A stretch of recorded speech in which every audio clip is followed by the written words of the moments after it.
So for y'all that don't know who I am, and which I think probably everybody knows me, but Bobby Chaisson, the regional director for GBA for this area, for the Northeast Georgia region. But I'm also the operations director for Georgia Bee Removal and the club president for the Tri-County Beekeepers, which is the club that services this area. So I've been keeping bees for about 13 years or so now, and fortunately get to travel pretty much all over the Southeast working with bees, removing them from houses. So when we talked about putting this class together, about finding and marking queens, we were talking about, one, somebody said we need to have some kind of hands-on class, and two, I've done a lot of work with the certified beekeeping test and seen a lot of beekeepers doing that. And these were some of the things that were coming out of that, as far as what's the struggle as a new beekeeper, what's so hard to do. And one of the common things that we heard was finding a queen.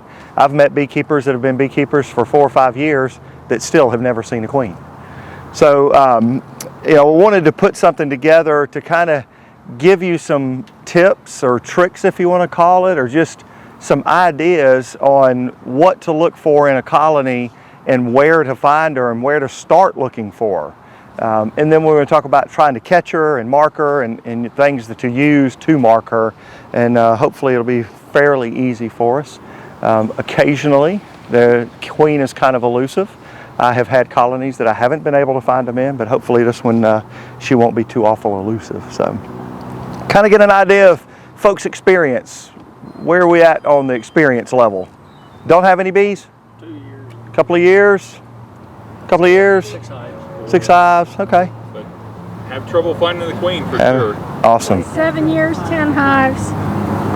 Can't find the queen though. Alrighty, well that works. Well, hopefully after we're done, just looking at some things or trying to point out some things to you to give you an idea of where to start to look for her, will hopefully make it a little easier for you. So we inspected this colony a little earlier today and they were kind of chill out, so we're going to see if they'll be a little chill for us today. So typical hive inspection. I'm just going to go through a regular hive inspection real quick, but I keep hearing that you shouldn't use smoke when you're trying to find your queen. well, now if I'm doing a regular hive inspection, I'm going to smoke them right before I open them up, just because I don't want them to get too riled up.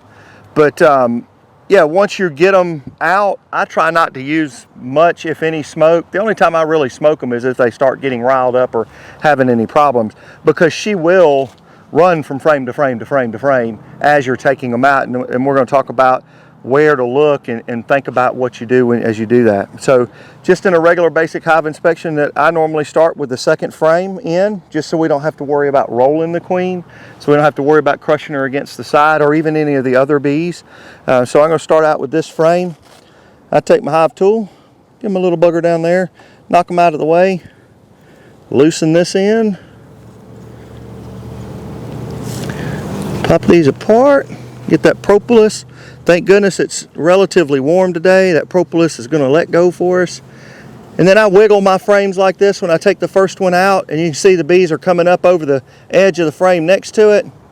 That's giving them a chance to get out of the way, and you don't have to really crush them or worry about anything. Now when I bring out this first frame and I look at this first side, and this will make a little more sense when I pull out the next one. Both of these sides of the frame were down in the dark, right? So that she can potentially be on either side of this frame. But now what I'm looking for right off the bat is, so number one, you've got all this capped brood here and all this capped brood here. Then I look down here and I saw a whole bunch of eggs. Now think about this. If the queen has already laid eggs here, there's brood laid here, and there's no empty cells, why would she be on that frame? She ain't got anything to do on it, does she? No, so why be on this frame? So the likelihood that she's going to be on here is pretty low. So I might just glance over it real quick and go, oh, it's full. She's probably not going to be here. I'm going to flip it over, look here. Same thing on this side.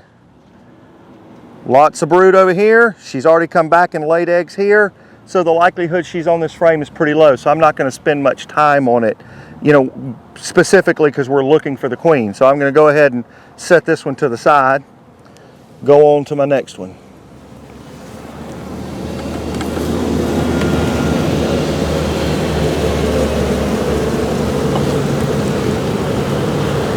Now, when I pull this out, so this side of the frame facing me has had the sunlight or daylight on it.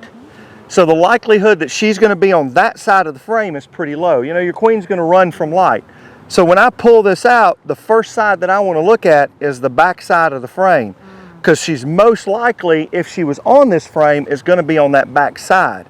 So again, I'm going to pull this frame up, take a look at it. She's laid eggs in here. I can see eggs in all of this empty space here. There's some brood and a lot of honey. So I'm not going to spend a lot of time looking for her on this frame. She's not on here.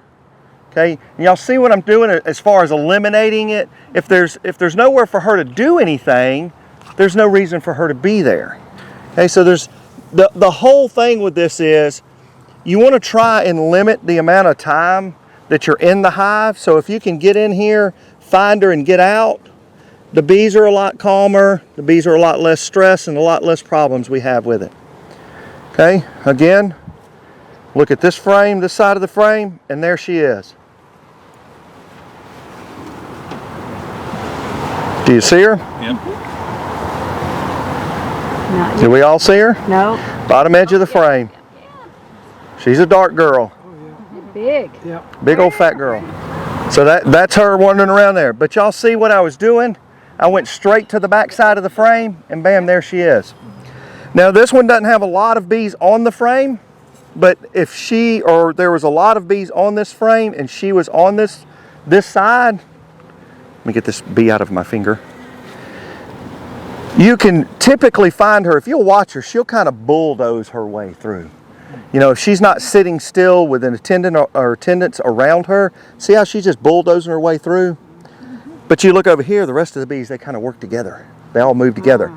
So if you'll stop and look at your frame and watch and look for a bee that's bulldozing its way through. You know, just take that little bit of seconds to do that and you'll see where she's at pretty quick. But I think the biggest and easiest thing to eliminate where she would be is by eliminating the frames that she's going to be on. Okay? So now let's talk about catching her. I notice, is anybody wearing gloves? You go wearing gloves? A couple of you. Okay. So I really, now when I do bee removals, I wear gloves just because I don't like to get sticky. But if you're going to be working queens and marking queens and doing that kind of stuff, I really encourage you, and it looks like all of y'all are pretty comfortable without wearing gloves, to get away from wearing gloves. If you have to wear gloves and you're going to mark queens, try and use the nitrile gloves that fit snug. Because if you try to wear the big leather gloves, the dexterity of grabbing a bee is very, very difficult. I mean, it's almost impossible wearing the leather gloves. So you want to try, especially if you're going to get to a point, these are duking it out, you want to get to a point where you can comfortably handle the bees without gloves on. If you're doing it with your hands, you got to be very, very, very gentle. Yes, and I'm going to show you how to pick her up here in just a second. So where did she go again? Anybody see her? Down here? Nope, she's right here. Now, I'm going to show you on a worker so I don't have to do it on her right off the bat. But what I do, so she's right here, but say this is a queen here. What I do is I turn around. I set my finger on her, kind of hold her down. Just grab her by her wings. Now you've got a bee, okay? Then I can come over with my other hand and grab her legs and hang on to her. So now I've got that bee and she can't go anywhere, okay? So it's that simple to grab a hold of her. I think the biggest fear that a lot of beekeepers have is, oh my God, am I going to squash her? They're pretty darn strong. I mean, you don't want to go in here and go and jam her down into the comb, but just enough pressure to set on your finger on top of her, just kind of pin her down a little bit, and then grab her by her wings. Okay? So I'm going to set her back down and we're going to find her again here in a minute. Where'd she go? She run around back? Dark side? Makes sense, doesn't it? Let's see if she did. She went to the dark side of the comb. Where'd Mama go? There she is. Sure enough. Went back on the back side. Now I want to look through here because I want some of y'all to have an opportunity to mark a bee, and drones work very well for doing that if you're uncomfortable grabbing them. And I am uncomfortable y'all grabbing my queens. So do any of y'all want to have an opportunity to grab a bee and mark it? Sure. Okay, so I'm going to just set her down. We're going to end up marking her before we're done. While we're doing that and letting them... Do a drone first? Yeah, I'm going to try and find a drone in there real quick. But let's talk about marking pins and ways to mark them. So y'all all know there is an international color code for marking queens. Corresponding to what the last 2 dates of the year are, or the last date of the year is, 1 through 5, corresponds to the color that you're going to use. And then, don't hold me to the colors, but if you just look up International Queen Code, color code on Google or anywhere, you can find it. I know 2021 is white, so that would mean 2026 will be white, and then it falls into the colors that way. So ideally you want to use what colors are in the code, because if you're trading bees with someone else, they'll know how old that bee is. But the easiest thing to use for me personally are these paint pens. This is a Walmart brand Arts and Crafts water-based paint pen. Okay, $3 or $4. Okay, they do sell queen marking pens that are water-based paint pens.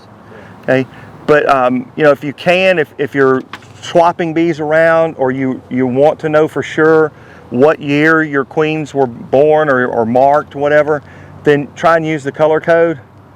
I have a pink pen because I was doing kind of an experiment to see if I was getting any of my queens back that I had given away from removals. Unfortunately, I haven't found any pink bees yet. So, but that's why I have pink. So it's not just because of whatever, but any kind of water-based pen. I have seen people will get like model car paint and take a like a needle with the flat head on it, and you can dip that in paint and drop it on the back of the bee. I've even seen people use whiteout for whatever reason, because it's got the little sponge on it, and they can do that. Let me show you one thing about this. These pens are notorious. Let's do this because this thing's smoking really bad. These things are notorious, as you can see, for spilling paint. Anytime that I'm using these, obviously you shake it up, get the paint mixed up really good, but I take it, get it started. You see how much paint girls, y'all are gonna get paint all over you. You can see how much paint that'll come out. But anytime I start to mark a queen, I will dab it off just to mark off any excess, so the tip of it is relatively dry. I won't tell you how I know, but you can grab a queen and do like this, and just about the time you do like that, the paint goes, okay? Never happened to me, right? If that happens, it's pretty much over with for her. There's no way she's going to recover from that. So it's important to dab it off so you don't have that big flow of paint come out. You don't want to press it down on her. I have seen some people take a paper towel, take a couple of rubber bands and put around your leg, and then put a paper towel in it, so you can set your leg up like this, dot it off, and then you're ready to mark your queen. Okay? So let's see if we can't find a drone real quick. Let y'all catch some of them if you want to. I've got a question, Bob. Absolutely. Queen won't sting you, right? The queen can sting you. Okay. She does have an unbarbed stinger, but the likelihood that she is going to sting you is pretty darn low.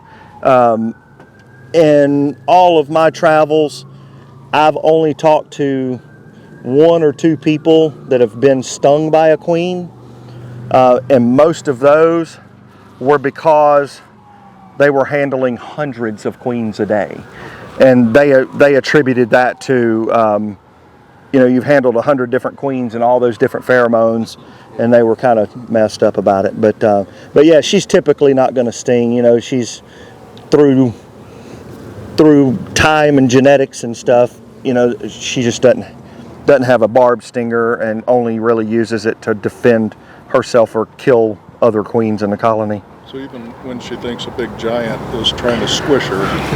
Yeah. Yeah, I haven't ever been stung by one. Bobby, you ever been stung by a queen? Never have. Yeah, so it's pretty rare. Like I said, most everybody that I've ever heard get stung by a queen is because they were just handling hundreds and hundreds and hundreds. And of course, the day that I want to find drones, can't find a single one. You know, yesterday we had like 50 of them out here. Let me ask you. Absolutely. People have told me that the bees do not like the mark on the queen and that they'll eat it off. It has happened, and I have had queens that will happen too. You get some, you know, some hygienic bees that want to clean her, and I don't see any drones that want to clean her, and they'll chew every bit of that marking off of her. But most of the time that I've seen where they've chewed the marking off, you'll end up having a little bitty flake of it that they haven't quite gotten to, and then you can remark her. You know, because if we're inspecting the hive every couple of weeks, they're not going to have enough time to clean it all off. So if you see that they're cleaning it off, you can come back and remark her. So. Sometimes when you mark them, that causes them to kill the queen. I haven't ever seen and it makes sense that could potentially, they would recognize it as, oh, something's wrong with her. But I haven't ever had one that's happened to. Okay, cool. One of the good things about marking too is that, well, one, obviously you can tell how old your queen is, and it makes her very easy to find. But two, especially in the springtime, when we're tendencies to swarm, and for whatever reason you haven't been able to come out and inspect a colony in 3 or 4 weeks, you come out and you had a marked queen and now you don't.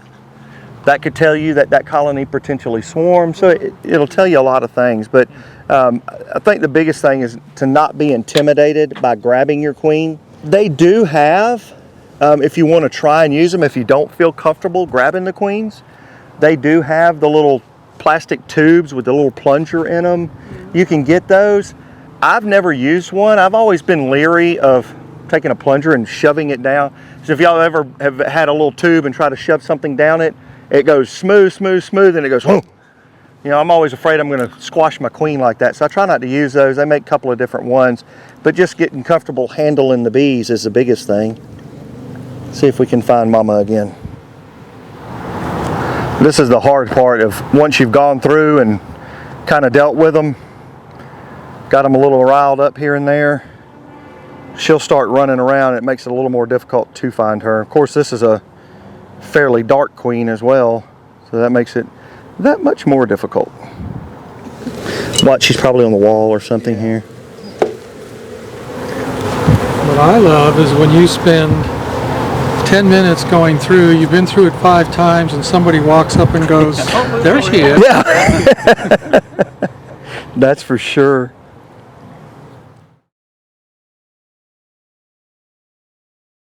There's Mama.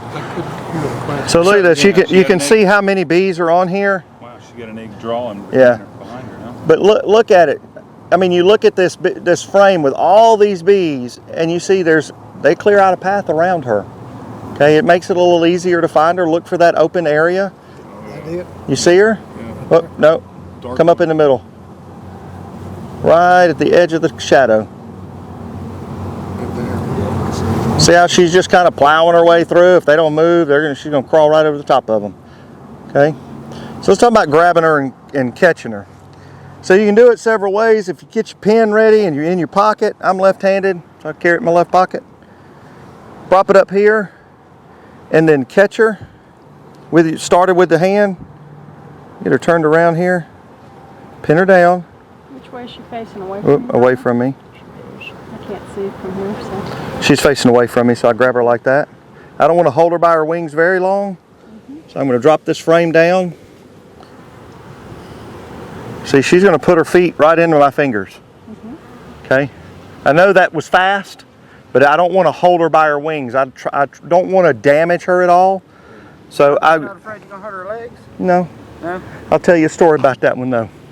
So I had a swarm. Well, it wasn't a swarm. It was a very small colony that I removed, And I brought them home. I was going to put them in my observation hive at my house. So I grabbed the queen and I couldn't find my marker pin. So I'm carrying the queen like this around the house for about 5 minutes looking for a pin. Well, in that time, I had inadvertently not paid attention. I only had one of her legs. And she sat there and was doing donuts on my finger. She ended up breaking one of her legs off. It didn't kill her. I still marked her. And this is how smart bees are. I marked her. I put her into the colony. They kept her in that colony for about 3 weeks in the observation hive until she laid enough eggs. Then they killed her off and had her replaced. So here again, I got my marker. I'm gonna make sure I got some paint in it. I'm gonna dab it off so I don't have a huge amount of paint. Right on the back of the thorax here. Right behind her eyes and this big fat part. Just a little dot. Little dot just like that. Just gotta barely touch her. And you blow on it or something? Well, I'll hold on to her. Just yes sir, yes sir. No, it was asking if I had ever been stung trying to catch the queen, but no, because most of the time when you start to reach down there to grab her and you're putting your finger on her and trying to grab her, the rest of the attendants will kind of wander away from you. You'll get some that'll crawl up over your hand or something like that. That's one thing I worry about. If you're holding her and you get stung, you might squeeze her. Yeah. Well, and it's, I mean, I got stung right there on the end of the finger, and it's just getting used to being stung on the end of the finger. It hurts for a second, but you can let her go.